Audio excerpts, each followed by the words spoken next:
Mal-bidu tar-Randan morna sal-Knisja ta' Ġiesu l-Belt fejn minn barra li stajna naraw li bħal dejjem il-kurċifiss mirakolus jiġbed lejh il-qima tan-nies li qattaw ftit ħin ta' talb qudiemu, tkellimna ma' Patri Ramon Farrugia, il-gwardjan tal-Knisja ta' Ġiesu dwar bliema mod il-figura ta' Kristu msallab tista' tinvoka t-tama. Aħna meta mmorru quddiem il-figura ta' Ġesu msallab nafu li dik ma kienitx it-tmiem. Kien il-moment tal-tadbatija, kien il-moment fejn il-mulej ingħata għalina u għall-imħabba tagħna, imma aħna wkoll mbagħad nemmnu li Kristu rxoxta. Għalhekk meta aħna mmorru qudiemu, immorru għaliex fid-tbatija tiegħu inħossu din l-assimilazzjoni wkoll mad-tbatija tagħna.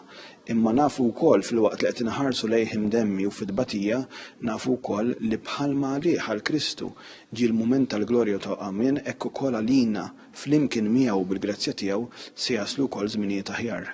Il-Knisja ta' Ġiesu hi waħda mill-knejjes ġubilari. Patri Ramon qal li jittama li din il-kelma ġublew ma tinderix u tgħaddi minn fuqna bħala perjodu ta' sena u bħal qisu ma ġara xejn. Qal li l-ġublew tat-tama u żmien ta' grazzja fejn aħna msejħin nirriflettu fuq il-ħajja tagħna fuq kif nistgħu ngħixu ħajja aħjar.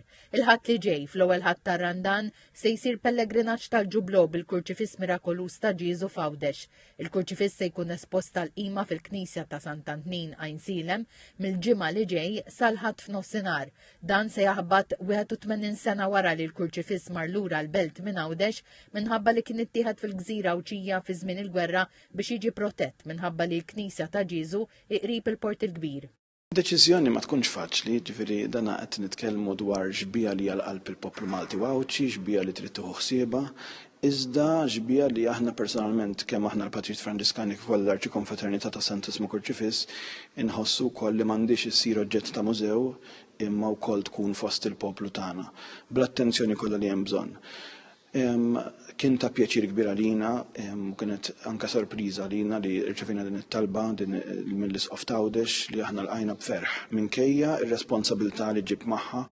Iżda xi ħaġa partikolari u speċjali ħafna li se jkun hemm f'dan il-programm hija li l-Knisja tagħna tal-Patrijiet tagħna l-Franġiskani ġewwa Għajn Silem ta' Sant'Antnin se tkun miftuħa mill-5 ta' filgħodu tal-ġimgħa u tibqa' miftuħa straight sas-Sibt f'nofs il-lejl. Dan ifisser li għall-ewwel darba fl-istorja tal-Kurċifiss il-Knisja se tkun miftuħa tal-privat matul il-lejl kollu bejn il-ġimgħa u s-Sibt. F'nota pastorali fl-okkażjoni tal-miġja tal-kurċifiss f'Għawdex u tal-pellegrinaġġ tal-Ġublew, l-Isqof ta' Għawdex Anton Toma qal li Ġesu msallab huwa l-isbaħ ġbija talla li minn fuq is-salib talab għal min żebilħu.